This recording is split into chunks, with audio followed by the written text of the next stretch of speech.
Il existe un instant silencieux qui change le cours d'une relation. Elle répond avec moins d'enthousiasme, elle tarde à écrire ou ses mots perdent de leur chaleur.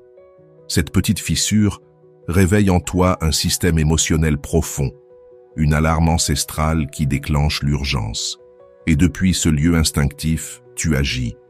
Tu envoies des messages, tu demandes des explications, tu essaies de sauver ce que tu crois être en train de se briser. Mais ce geste ne naît pas de la clarté, il naît de la peur. L'énergie que tu transmets n'est pas de la proximité, c'est une demande. Ce n'est pas du soin, c'est de la pression. Peu importe la sincérité de tes intentions. Si tu agis depuis la nécessité, elle le ressent comme un épuisement émotionnel, non comme un lien. Et face à cette pression, sa réaction naturelle est de s'éloigner encore plus. Ce n'est pas ta faute. C'est une réaction qui surgit quand nous nous décalons de notre centre émotionnel. Quand ton esprit s'emballe, ta fréquence change et ton comportement cesse de naître de ton axe intérieur. Alors, tu peux avoir l'impression de te noyer dans ce que tu ne peux pas contrôler. Sa réponse, sa distance, son silence. La vraie transformation se joue dans ce premier instant de décision. Au lieu de réactiver le cycle émotionnel, tu choisis de t'arrêter, de respirer, d'observer, d'accepter ce qui se passe en toi et autour de toi. Tu ne réagis plus par automatisme, mais depuis un espace intérieur qui refuse de bouger sous l'effet de la peur. Cet acte n'est pas une reddition, c'est de l'autoconscience. C'est un retour à toi-même, car en t'arrêtant, tu vois que celui qui s'éloigne par peur peut être rencontré par ta sérénité. Et cette vibration change tout. Tu passes d'une présence craignant d'être invisible à une présence inébranlable. Tu n'as plus peur d'être ignoré, car tu sais que tu n'es pas disponible pour quelqu'un qui n'est pas prêt à se tenir dans l'authenticité. Reculer ne signifie pas perdre, cela signifie recalibrer ton axe intérieur. C'est dans cette immobilité que commence la reconstruction affective. Tu n'agis plus pour retenir. Tu commences à vivre pour te reconnecter à toi-même. Et si le lien subsiste, il se réajuste de lui-même, sans forcer. La vérité, c'est que l'urgence émotionnelle se déguise toujours en logique. Ta tête te murmure, si tu n'agis pas maintenant, tu vas le perdre. Si tu n'écris pas, il t'oubliera. Si tu ne t'expliques pas, il ne te comprendra pas. Mais derrière tout cela, il n'y a pas de raison. Il n'y a que la peur. Peur de ne pas suffire, peur d'être remplacé, peur de disparaître dans l'histoire de quelqu'un à qui tu as tant donné. Et c'est là que se trouve l'opportunité de transformation. Quand tu refuses de céder à ce discours intérieur, quand tu poses ce geste silencieux mais révolutionnaire, t'arrêter. Pas comme une punition, ni comme une stratégie, mais comme un acte d'auto-soin radicaux. Comme si tu te prenais toi-même la main en disant « Avant d'aller la chercher, je vais me retrouver moi ». Avant de continuer, si tu n'es pas encore abonné à ma chaîne YouTube, je t'invite à le faire dès maintenant. En t'abonnant, tu seras informé de toutes mes nouvelles vidéos, ce qui te permettra de ne rien manquer de contenu précieux. S'arrêter n'est pas de la passivité, c'est une présence consciente, c'est créer de l'espace pour que l'émotion se dépose, que l'esprit s'éclaircisse, que le corps cesse d'anticiper une catastrophe qui peut-être n'arrivera jamais. Et dans cet espace naît quelque chose de nouveau, une dignité qui n'a pas besoin de l'autre pour exister. Parce que ce que tu communiques en ne courant plus derrière, ce n'est pas dit par des mots. C'est une profondeur, une maturité, une stabilité qui n'exige rien, mais qui dit tout. Tu es là, non dans la plainte, non dans le manque, mais avec toi-même. Et cela change ton champ énergétique. Tu ne vibres plus dans la nécessité, mais dans l'équilibre. Et alors, quelque chose de surprenant se produit. Elle le ressent. Peut-être qu'elle ne saura pas l'expliquer, mais son corps réagira. Elle sentira que ta présence n'est plus chargée de poids, mais d'authenticité, de clarté, de silence émotionnel. S'arrêter, ce n'est pas disparaître, c'est rediriger ton énergie vers toi. C'est te retrouver au milieu de la tempête. C'est te rappeler que tu es ton propre refuge, le lieu où tu peux toujours revenir. Et depuis cet endroit, aucune absence ne t'évide, aucun silence ne te brise, parce que tu n'es plus en train de lutter pour retenir quelqu'un. Tu choisis de ne plus te perdre encore une fois pour quelqu'un d'autre. Lorsque quelqu'un commence à s'éloigner, il est naturel que ton attention entière gravite autour de ce vide. Tes pensées deviennent circulaires, obsessionnelles. Chaque geste, chaque silence, chaque mot bref se transforme en signe que tu veux décoder. Mais pendant que tu es absorbé par cette attente, quelque chose de bien plus précieux s'échappe, toi-même. C'est ici que débute la véritable révolution émotionnelle. Quand tu décides que ton énergie ne sera plus dévorée par l'attente, que tu ne vivras plus en mode réactif, suspendu au moindre geste d'autrui. Tu comprends que tu vaux plus que transformer ta vie en surveillance constante d'une personne absente. Rediriger ton énergie ne veut pas dire oublier ni dépasser. Cela veut dire revenir à toi, à ton espace intérieur. C'est te demander, quelle part de moi ai-je négligée en essayant de sauver cette relation? Quel silence en moi ai-je recouvert avec le bruit de cette absence? C'est renouer avec ce qui t'animait. La musique que tu avais cessé d'écouter, les promenades qui t'ancrent dans le présent, les livres qui élargissaient ton monde. C'est aussi reconquérir ton corps, bouger, respirer, sentir ta peau de l'intérieur sans avoir besoin du contact de l'autre pour exister. C'est retrouver ta voix, pas celle qui supplie ou se justifie, mais celle qui affirme clairement ce qu'elle veut, ce qu'elle ne tolère pas, ce qu'elle mérite. Écrire pour toi, pleurer sans honte ni culpabilité, car une émotion réprimée devient tension et une émotion nommée retrouve son chemin. Et peu à peu, sans l'avoir cherché, tu vibres autrement. Tu n'aimais plus des signaux de manque, mais une plénitude en construction. Ce qui semblait une perte se révèle une opportunité, celle de revenir à toi avec plus de profondeur que jamais. Rediriger ton énergie, c'est guérir. C'est fermer des portes sans fracas. C'est te dire, je n'ai pas besoin de courir après ce qui refuse de rester. Et surtout, c'est te rappeler que ta présence bien dirigée transforme ta vie et la manière dont le monde te perçoit. Il y a une différence immense entre être désiré et être choisi dans le respect. Le désir peut être passager, né du jeu, de l'apparence ou de la nouveauté. Mais le choix véritable, celui qui dure, naît quand l'autre perçoit une force intérieure enracinée profondément, non jouée. Cette force ne s'apprend pas dans les manuels de séduction, elle ne s'imite pas sur les réseaux sociaux. Elle se construit dans les jours où tu n'attends pas son message et tu bois ton café en paix. Dans les nuits où son absence se fait sentir, mais où tu refuses de troquer ta dignité contre un mot tiède. Dans les moments où, au lieu d'appeler, tu t'enlaces toi-même et respires profondément, parce que le vrai magnétisme naît de l'auto-soin constant, pas du spectacle émotionnel. Il naît du silence bien tenu, pas des phrases cherchant une réponse. Il naît d'un corps qui se meut avec présence, pas pour plaire, d'une voix qui sait quand parler et quand se taire, sans se trahir. Quand un homme cesse de s'obséder pour être vu, sa lumière devient plus nette. Il n'attend plus l'approbation, il ne vit plus autour de l'attention des autres. Son axe change, il tourne autour de lui-même. Et alors, même dans son absence, il laisse une trace, parce qu'il y a quelque chose d'impossible à ignorer chez un homme qui se possède. Son énergie ne demande pas la permission, mais elle n'envahit pas non plus. Elle ne s'aplatit pas, mais elle ne force pas. Il n'a pas besoin de jouer à être dur, ni de se dissoudre pour plaire.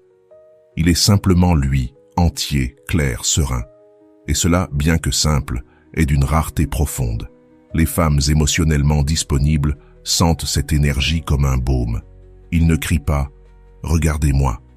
Il murmure « Je suis là ». Et il n'a besoin de convaincre personne. Dans ce murmure réside le plus grand pouvoir, inspirer sans presser, toucher sans toucher, être rappelé sans avoir rien fait d'autre qu'être fidèle à soi-même. Le magnétisme qui naît de l'amour-propre n'essaie pas d'attirer tout le monde. Il appelle seulement celles qui ont la sensibilité et la maturité pour reconnaître sa valeur. Il n'y a pas de problème. Mais en réalité, si. Quand tu acceptes moins que ce que tu sais mériter, par peur que si tu réclames le juste, on te quitte. Quand ton désir que ça marche devient plus important que ton bien-être, tu te transformes peu à peu en une version diluée de toi-même. Ce que beaucoup ne voient pas, parce que personne ne nous l'enseigne, c'est que la valeur ne se construit pas dans le regard de l'autre. Elle se cultive à l'intérieur, chaque jour, dans de petits actes de cohérence, à chaque fois que tu dis non quand tu veux dire non, dans chaque décision que tu prends sans attendre la validation externe, dans chaque silence que tu choisis, non par orgueil, mais par soin de toi. Car quand tu oublies ta valeur, ton monde se réduit à l'état émotionnel de quelqu'un d'autre. Ta journée est bonne s'il te répond, ta nuit est sombre s'il ne t'écrit pas. Et ça, ce n'est pas de l'amour, c'est de l'anxiété affective. C'est une déconnexion silencieuse de toi-même. Et il y a quelque chose de profondément triste à aimer depuis cet endroit, car même lorsqu'on te choisit, tu ne te sens pas choisi. Pourquoi? Parce que tu t'étais déjà écarté de toi-même. Se rappeler que tu es déjà précieux n'est pas une phrase motivante, c'est une pratique émotionnelle profonde. C'est prendre des décisions qui te font mal, mais qui te guérissent. C'est cesser d'expliquer ce qui devrait être évident. C'est lâcher les mains qui ne te soutiennent pas et revenir aux tiennes. C'est comprendre qu'être seul n'est pas un châtiment, mais un processus. Que ton silence n'est pas vide, mais un pont vers toi. Que ton temps n'est pas quelque chose que l'autre administre, mais ton bien le plus sacré. Le véritable amour, celui qui transforme, ne naît ni du sacrifice ni de la peur. Il naît de la rencontre entre deux personnes qui n'ont pas besoin de se compléter, mais qui s'élisent depuis l'abondance émotionnelle. Alors, ne t'inquiète pas d'être choisi, inquiète-toi de ne pas t'oublier, car quand tu te choisis d'abord, tout le monde ne reste pas, mais celui qui reste te voit vraiment. Il y a un étrange paradoxe dans les relations humaines. Plus tu t'efforces d'être toujours disponible, plus tu deviens invisible émotionnellement. Ce n'est pas parce que tu vaux moins, mais parce que ta présence, lorsqu'elle est constante et garantie, perd son poids dans le système émotionnel de l'autre. La neuropsychologie nous apprend que le désir a besoin d'un peu d'incertitude pour rester vivant. On ne parle pas de manipulation ni de jeu de pouvoir. On parle de l'espace émotionnel nécessaire pour que ta présence soit perçue comme un choix, pas comme une obligation, comme un cadeau, pas comme une routine. Quand tu es toujours là, téléphone à la main, plans ouverts, cœur sans serrure, l'autre n'a pas besoin de s'efforcer. Et là où il n'y a pas d'effort, il n'y a pas d'investissement. Et là où il n'y a pas d'investissement, la connexion s'appauvrit. Voilà la vérité, dure et simple. Beaucoup d'hommes confondent amour et disponibilité absolue. Ils pensent qu'être là en tout temps est une preuve d'affection. Mais au final, leur énergie se dilue, leur essence devient prévisible. Et ce qui est prévisible, même chargé d'amour, cesse d'être stimulant. Le plus grand danger apparaît alors, la trahison silencieuse de soi. Tu commences à dire oui quand tu veux dire non. Tu changes tes horaires, tes plans, ton repos, ton rythme. Tout ça pour t'adapter, tout ça pour te sentir choisi. Mais plus tu t'adaptes, plus tu perds ton centre. Et la relation devient une corde que tu tiens seul. Et que se passe-t-il avec ton désir, ta joie, ta vitalité? Ils s'éteignent peu à peu, comme une bougie qui brûle dans une pièce vide. Tu es encore là, mais tu ne brilles plus. Un homme véritablement magnétique n'est pas celui qui se donne tout entier dès le début. C'est celui qui connaît son temps, sa valeur, son rythme intérieur. Celui qui n'a pas peur de se retirer lorsqu'il sent qu'il donne plus qu'il ne reçoit.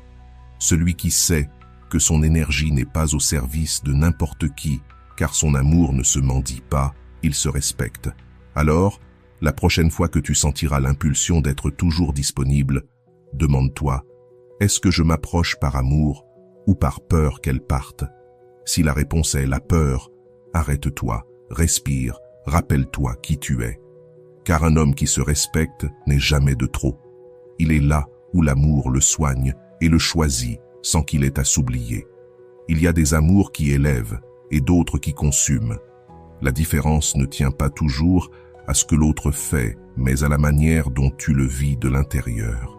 Car le même geste, le même silence, la même distance peut être ressenti comme une invitation à faire confiance, ou comme une blessure rouverte. Le désir sain est une énergie qui respire. Il te permet d'admirer l'autre sans t'oublier. Il t'approche sans t'envahir. Il t'implique sans t'enchaîner.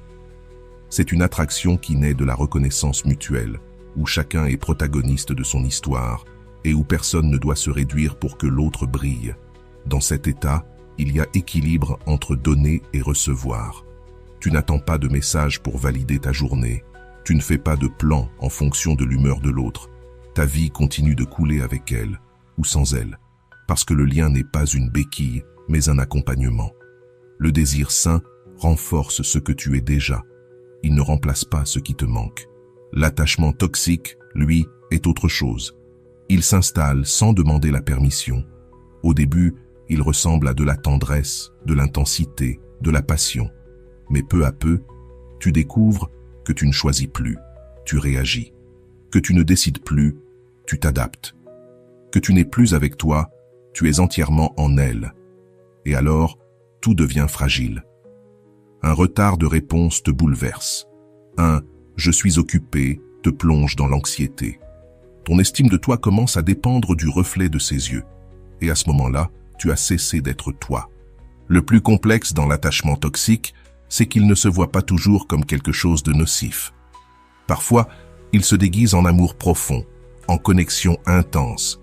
Mais en réalité, ce n'est que l'écho de blessures anciennes que tu n'as pas encore guéries.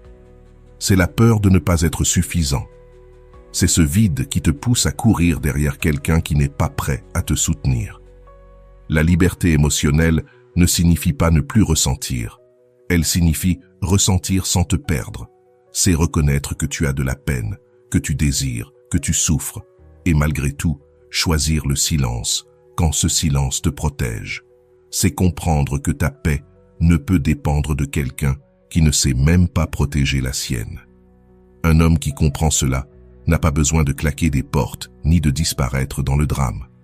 Il se retire simplement, il s'écoute, il se choisit, parce qu'il a compris qu'il n'est pas venu dans cette vie pour partager un cycle d'anxiété, mais pour construire des liens où l'amour ne fait pas mal, où il ne brouille pas, où il ne détruit pas.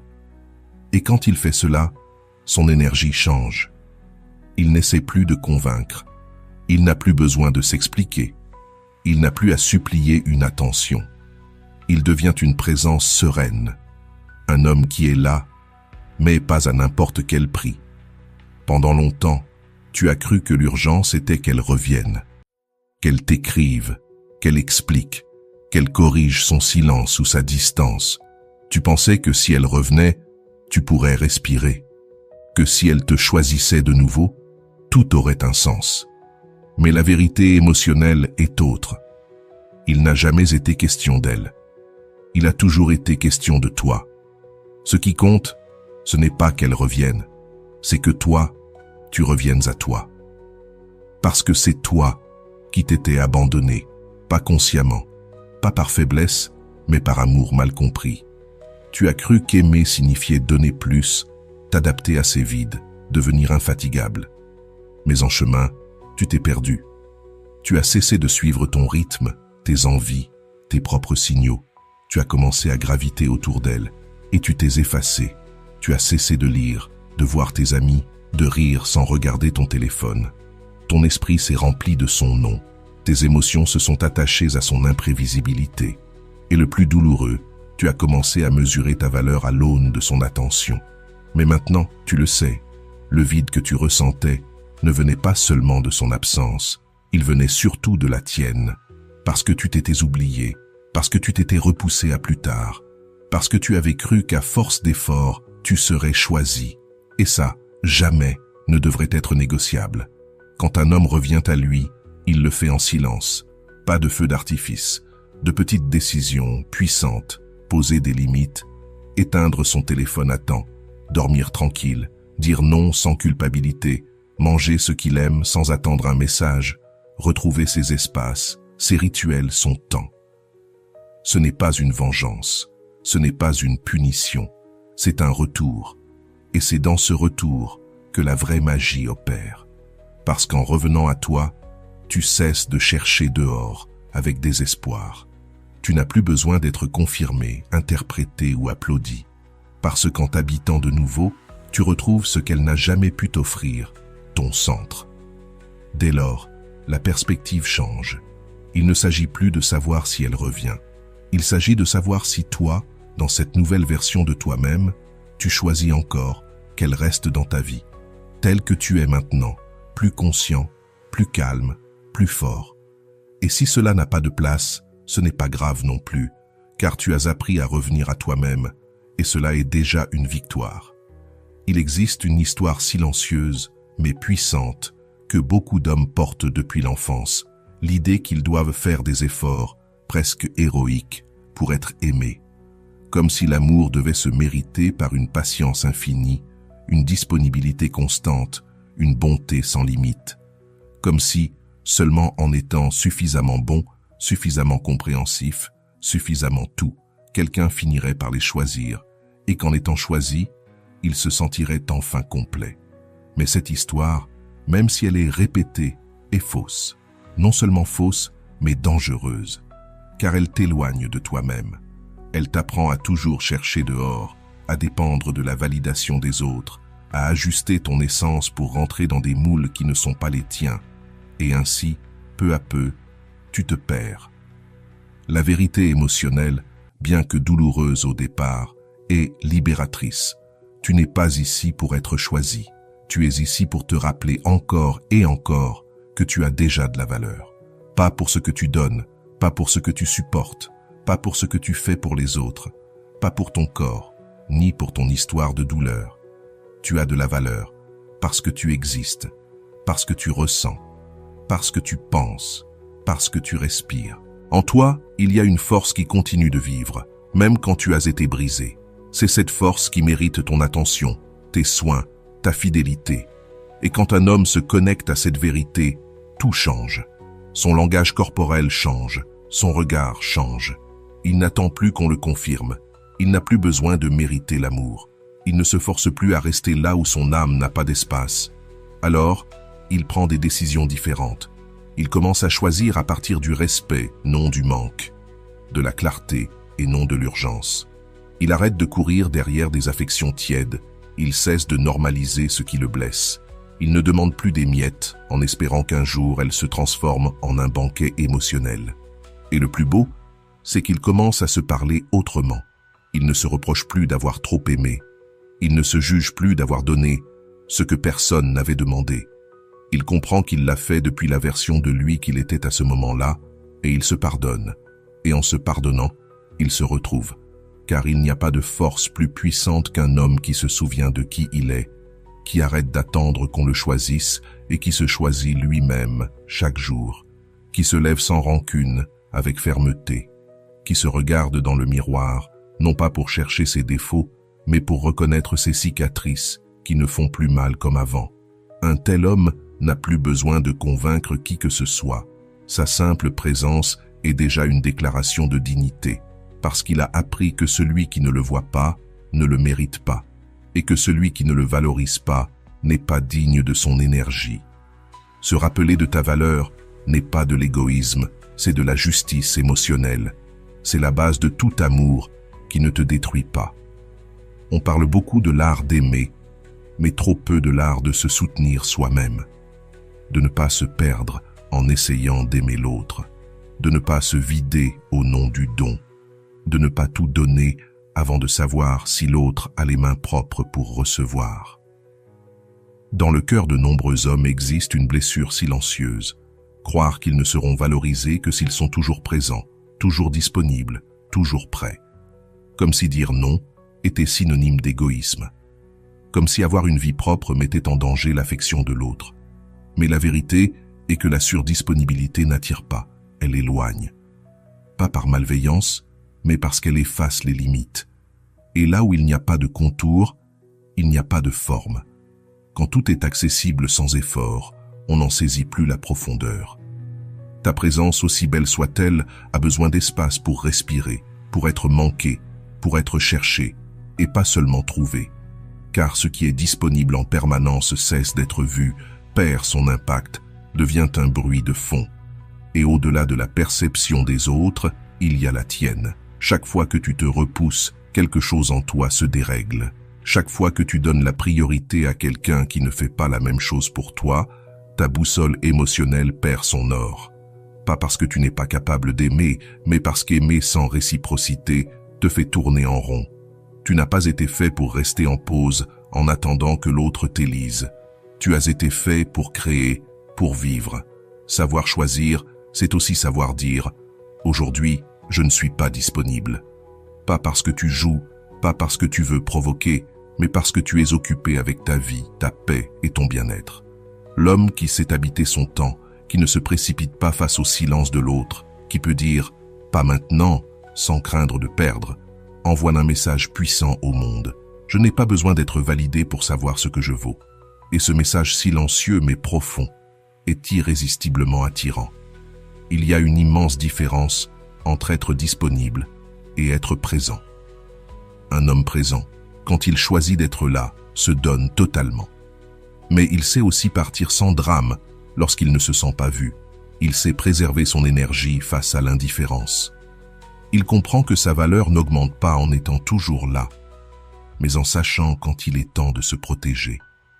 Cet équilibre entre donner et se préserver, entre aimer et se respecter, c'est ce qui distingue une relation qui s'épanouit d'une relation qui consume. Il existe une vérité émotionnelle que nous évitons souvent de regarder. Le désir ne grandit pas dans la saturation. Il ne s'épanouit pas quand tout est acquis, quand chaque geste est prévisible, quand il n'y a plus de place pour le mystère ni la curiosité. Le désir a besoin de respiration, de rythme, d'espace. Pas pour créer de la froideur, mais pour maintenir vivante la pulsation intérieure du lien. Quand un homme devient omniprésent, non par amour mais par peur, il commence à dissoudre son énergie. Trop disponible, trop centré sur l'autre, trop obsédé à vouloir maintenir la connexion, il finit par éteindre son essence. Alors disparaît cette sensation de nouveauté, celle qui éveillait la tension émotionnelle. Et ce qui fait le plus mal parfois, ce n'est pas l'absence de l'autre, mais la perte de soi-même en voulant le retenir. Le désir authentique a besoin de contraste, comme la musique a besoin de silence pour donner du sens à la mélodie. Le lien a besoin de pause pour que les émotions aient de la force. Un homme fidèle à lui-même, qui ne court pas après l'affection, qui sait apprécier sa solitude sans la vivre comme une punition, dégage une chose rare, une stabilité émotionnelle.